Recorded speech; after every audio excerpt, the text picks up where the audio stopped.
सौनकादिक ऋषियों ने सूत जी महाराज से पूछा है, महात्मा आप हमको उस कथा को सुनाओ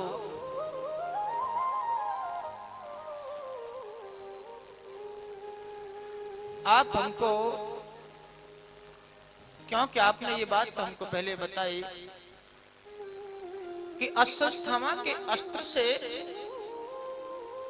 उत्तरा का गर्भ मरते मरते बचा, किंतु आपने ये नहीं बताया कि उस गर्भ से उत्पन्न हुए परीक्षित का चरित्र, वो बालक कैसे जिंदा हुआ, कैसे उत्पन्न हुआ, उसके बारे में आप हमको बताओ। क्योंकि आपने हमको ये बात बताई पांडवों का वंश तो बड़ा भक्त वंश था, क्यों? क्योंकि इसमें कुंती भी तो भक्त है। कुंती, देखिए कुंती किसे कहते हैं? कुंती, कुंती शब्द का अर्थ है कुंत। कुंत शब्द का अर्थ है, कुंत माने अति सूक्ष्म, कुंत माने सूक्ष्म, अति सूक्ष्म। जैसे सुई का अग्रभाग नुकीला, बहुत महीन,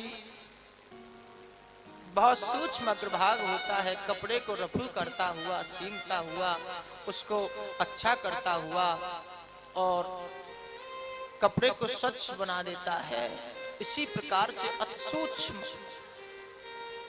हल्का अग्रभाग जो अति सूक्ष्म होता है, जो हल चलते थे पहले पुराने जमाने में, जो खेती को खरपतवार को हटाता जाता था और खेती को उपजाऊ बना देता था। इसलिए कुंती का अर्थ है, कुंत माने अति सूक्ष्म, जिसकी अति सूक्ष्म बुद्धि भगवान से, परमात्मा से जुड़ी है, वही कुंती है, वही कुंत है। ये कुंती भी श्री कृष्ण भक्त थी। इसके वंश में, इसके परिवार में द्रौपदी भी भक्त है, सुभद्रा भी भक्त है। सुभद्रा तो भगवान की बहन है। युधिष्ठिर वो भी भक्त हैं, अर्जुन वो तो और बड़े भक्त थे। इसलिए ऐसे भक्त वंश में जन्म होने के कारण परीक्षित की पुरुष शुद्धि थी। लेकिन हम ये बात जानना चाहते हैं, सौनक जी का, सौनकादिक ऋषियों का ये आशय है कि जिसकी रक्षा श्री कृष्ण ने गर्भ में जाकर के की, जिसको गर्भ में परमात्मा का दर्शन हुआ, भगवत दर्शन हुआ, उस महापुरुष का चरित्र हम विस्तार पूर्वक सुनना चाहते हैं। आप हमको उस महापुरुष के चरित्र को सुनाइए।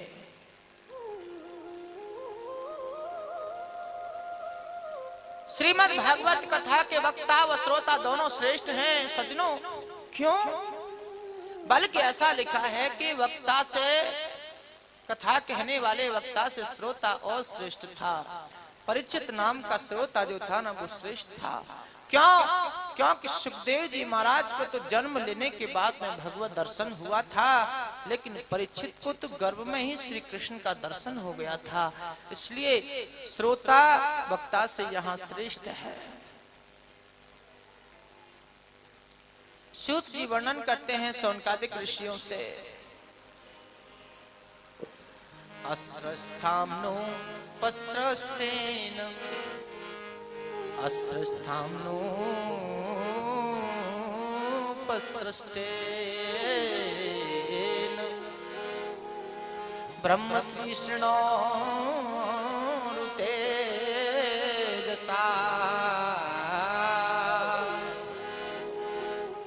उत्तराया हतो गर्भा ईशना जीवतः पुनः। सूत जी सौनकादिक ऋषियों से वर्णन करते हैं महात्माओं कि अश्वत्थामा ने अत्यंत तेजस्वी ब्रह्म अस्त्र चलाया था। उससे उत्तरा का गर्भ नष्ट हो गया था, वो बालक मर गया था उत्तरा के गर्भ में। परंतु श्री कृष्ण ने गर्भ में अमुष्ट रूप लेकर जाकर के उस बालक को जीवित किया था। तदनंतर अनुकूल ग्रहों के उदय से धीरे धीरे समय गुजरता गया और ये बालक और इस उत्तरा के गर्भ से जन्म लेता है। शुभ समय में पांडु के वंशधर श्री राजा परीक्षित का जन्म हुआ।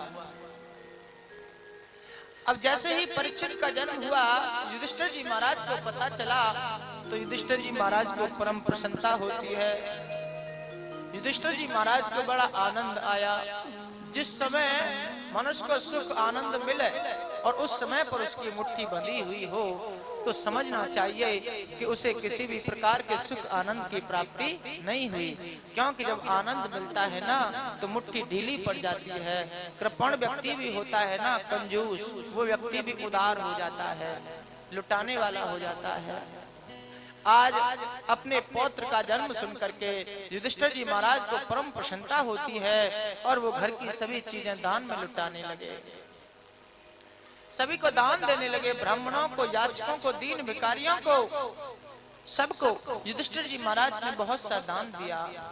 यहाँ पर उन ब्राह्मणों ने श्री युधिष्ठिर जी महाराज से बड़ी सुंदर बात कही, प्रसन्न होकर के कहा। ब्राह्मणों ने कहा कि हे पुरवंश शिरोमणे, काल की दुर्निवार बड़ी गति थी, काल की दुर्निवार गति की माया से ये बालक, ये वंश मिटना चाहता था, लेकिन भगवान श्री कृष्ण ने कृपा करके इस बालक को जीवित किया। भगवान विष्णु ने इस बालक की रक्षा की, इसलिए इस बालक का नाम विष्णुरात होगा और ये बालक भगवान का बहुत बड़ा भक्त होगा। आज यहाँ पर इस बात को सुनकर के युधिष्ठिर को कुछ प्रसन्नता सी नहीं हुई। युधिष्ठिर जी महाराज ने कहा कि हे पुरवंश शिरोमणे, मैं ये बात पूछना चाहता हूं क्या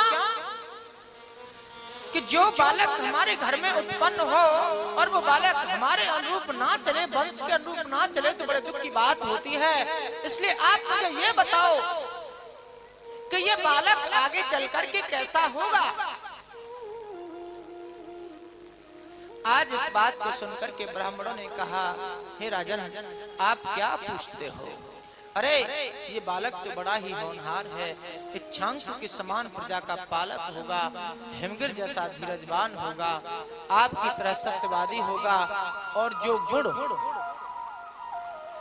गुण महापुरुषों में विद्यमान है वह सब गुण इसके अंदर विद्यमान होंगे। ये काल को भी अपने काबू में कर लेगा, अपने राज्य में काल का प्रभाव व्याप्त नहीं होने देगा